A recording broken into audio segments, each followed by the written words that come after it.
All right, we've now been joined by Michael McDowell, who drives for Spire Motorsports. Michael, thanks for joining us this morning. I know that you have a special sponsor this weekend, so I wanted to give you an opportunity to talk about who'll be on your car this weekend, and then maybe just kind of your insights. I saw you were on the track walk, I think, yesterday. Tell us a little bit about what you think of the course. Yeah, it's great to have DePaul University, on the 71 Chevy. Obviously a new partnership for us and for NASCAR, and to have a local brand and a brand that fans recognize is cool, and it makes coming to this race extra special. And gonna get to meet a lot of the DePaul people this weekend, starting today and tomorrow, and looking forward to that. So a unique partnership, and glad to be a part of it. And as far as the track goes, like Chase was talking about, everything looks and feels very similar as it has the last 2 years. Watching this Xfinity practice has definitely given me anxiety, just because there's been a lot of mistakes and a lot of extra. But this track is just like that. I mean, you're right close to the edge, and as you guys saw, one of the best, Connor Zilic there, just make a little bit of mistake, and that can happen so easy here. I mean, there's spots of this racetrack where it feels very narrow, and you're right on the edge, and you're getting as close to that wall as you can and trying not to clip it, and it's just very easy to get it wrong, and it's a tough place. So I like the challenge. I feel like it requires you to be aggressive, but also very technical, and it separates, I think, the good road racers to the guys that are maybe just good at Watkins Glen or Sonoma or places like that. All right, we'll go ahead and open for questions. If you have a question for Michael, go ahead and raise your hand. Go ahead, Jeff. Your level of optimism going into Mexico City was so high, and I can tell you're very optimistic about this as well. How do you maintain your confidence? Because I know Mexico City, you were probably a little bit off from where you thought you wanted to be, maybe car-wise. I don't know, but how do you maintain that level of confidence, and to feel like SVG's out there, but I can still go beat him? Yeah, I think it's just, confidence is interesting, right? It's not something that you can fake or fabricate. It comes from, for me, it comes from results and analytics and understanding where we're at and where we're not at. I think Mexico went okay. The strategy didn't work out great for us, but qualified, I think, in the top three, and felt like we were a top three car, and ended up finishing fourth or fifth. I don't know which one. And so we were in the game, but probably not quite where we wanted to be. But I'm optimistic because, just like it takes time, it's taken time to figure out what I need in the 71 car and what package that's going to take. And believe it or not, it's actually been different than years past. So Mexico was one step forward from COTA, where I felt like, hey, I like this, I like that, I still needed to do this. If we can make it do this, we're going to be really good. And so you just keep building that and keep building it. It's nice to have, road courses here. I don't want to say back-to-back, because obviously we had a few weeks between Mexico, but now we go Chicago, go Sonoma. And these are our opportunities to try to win. And this race has been so, I don't know what the right word is, but with the rain and the dry, it's been hard to get a rhythm in the race, and so I feel like we've had speed and we've had opportunities here, and, catch the strategy right, catch the tires right, all those things. So it's a unique race where I think if you're in the game, like if you're in that top three, top four, you're going to have a shot at it, depending on when cautions fall. And if the race gets shortened, like there's things that have caught us out over the last 2 years that I felt like we were in contention. So I like it. I like the challenge of this track. I like the challenge of the conditions changing, and feel good about what tomorrow could bring. All right, we'll go to Reed and then Kelly. Reed Spencer with the NASCAR Wire. Because of the lack of runoffs here, is there more stress in a lap here than there is, say, at a typical road course like Watkins Glen or something like that? Oh yeah, for sure.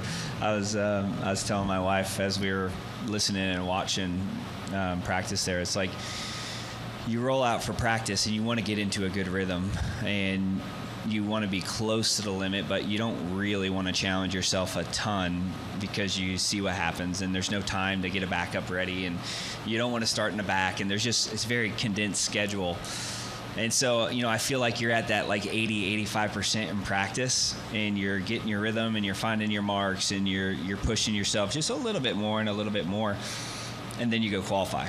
And you throw all that out the window and you just go put it on the edge, and you got to do that for a few laps here, I feel like. So it's an adrenaline rush. It is stressful, though, to answer your question. You never feel like you put your guard down. You stay very tense. You stay very locked in, that high level of concentration, just because it's an inch left or right and you miss it. So it's fun, though, when you get it right. All right, Kelly. Kelly, CrandallRacer.com. Michael, you just said a minute ago about the road courses and street courses are your opportunities for this team. Given the amount that we now have on the schedule, is it more disappointing when you feel like you're so close and you have good runs, but you don't win the race, essentially? Yes, I mean, for sure, we know that we need a win, and a win gets you in the playoffs, and so that's always in the back of your mind. And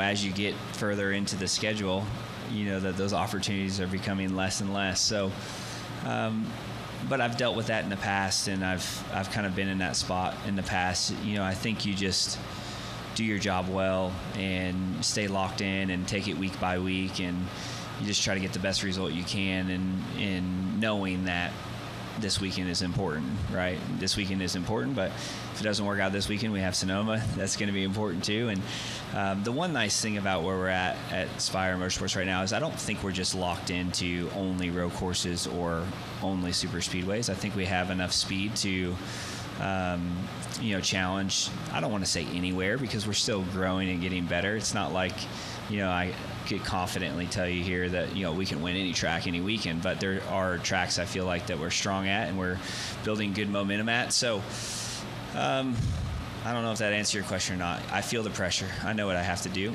I know I was hired to do, and I just got to go out there and do it. And sometimes you do, sometimes you don't, and that's what makes sports fun, and that's what makes a career fun, and that's what makes the ups and downs, worth it. I enjoyed listening to Chase talk about like taking it in and appreciating the win, because obviously he's won a lot of races and he'll definitely win more than I will.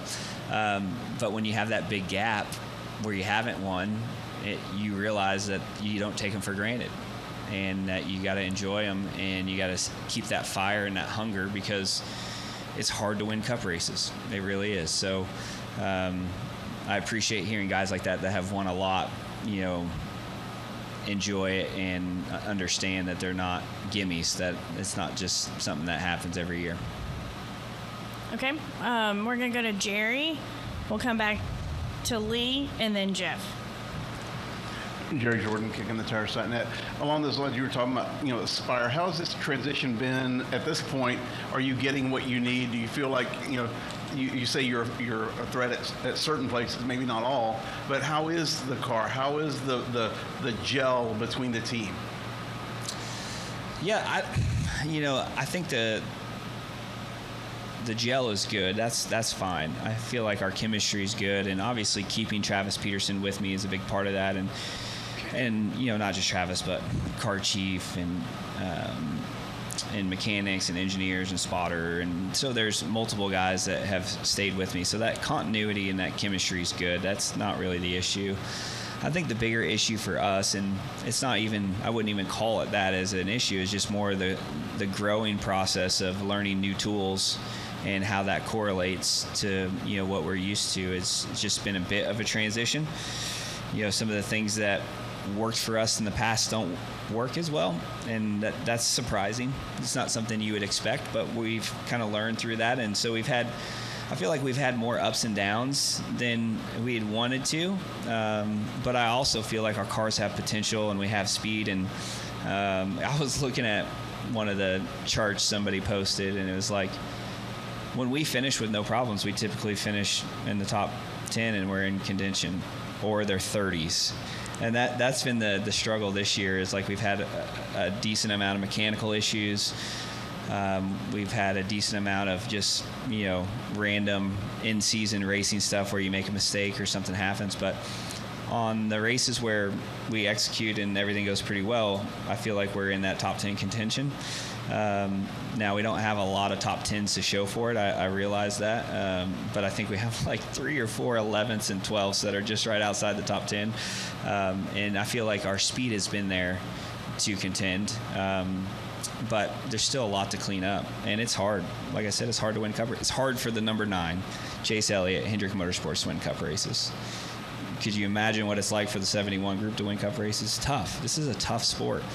And you got to have everything go your way. And when you see guys that, that have done this a long time and won a lot of races, it's not easy. So I feel like we're on a good path. I'm very happy with where our team is and our program is. Obviously, we need to win, and we know that. All right, Lee. Lee Spencer, Sirius XM NASCAR Radio and Catchfence.com. Did you mentioned Sonoma earlier. What are the keys to getting around there the most efficiently? Yeah, Sonoma's just a lot of fun. I think it's one of those tracks that, for me, I have a lot of seat time at, and spent a lot of time there, before going NASCAR racing. And my wife and I, we actually lived not too far from there for a season of life as I was, kind of coming up through Formula Cars and working outside of Turn 11 there. And, for me, Sonoma's super straightforward. There's one line.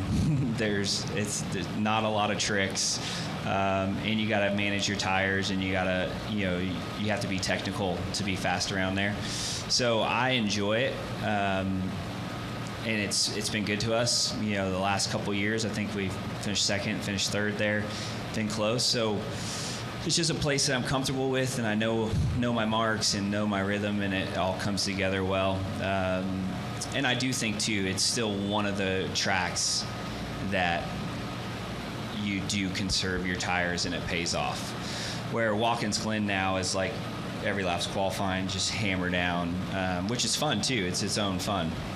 But Sonoma's still got that technical aspect where you still got to manage everything pretty well. And coming from the open wheel side, what would it mean to win Indy on the road course and Indy, traditional Indy? Yeah, it would be great. I think that, obviously winning there is awesome, but, winning the Brickyard 400 is different than winning the Brickyard 250. It just is, or 200 or whatever.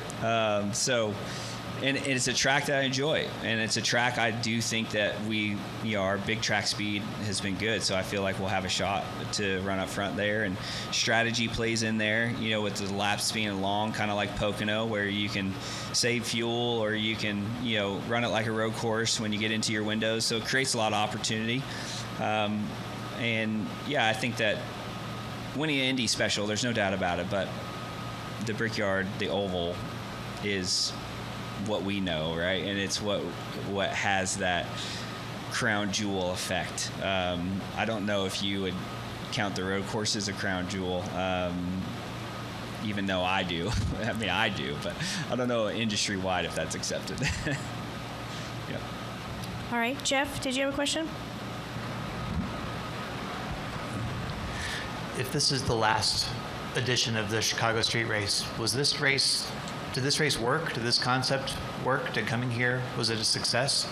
Oh, I think it's been a huge success. Especially with some of the adversity that everyone's had to overcome, whether it be weather or, you guys remember that first year on Saturday, like the amount of people that were coming in here for the concert was insanity, right? It was going to be just a gigantic success, and obviously the weather and thunderstorms. And so I think that it's had to go through a lot of adversity, but the race itself and the city and the track and all the things are awesome. I've enjoyed the whole process, and I feel like it's accomplished what we wanted to accomplish, is engaging with new fans, bringing the race to the fans and not the fans to the race. I think we've checked all the boxes, and honestly, until the last 2 days, maybe it's just because I'm not on social media as much or whatever it is, I didn't know that this was a possibility, that it would be the last one.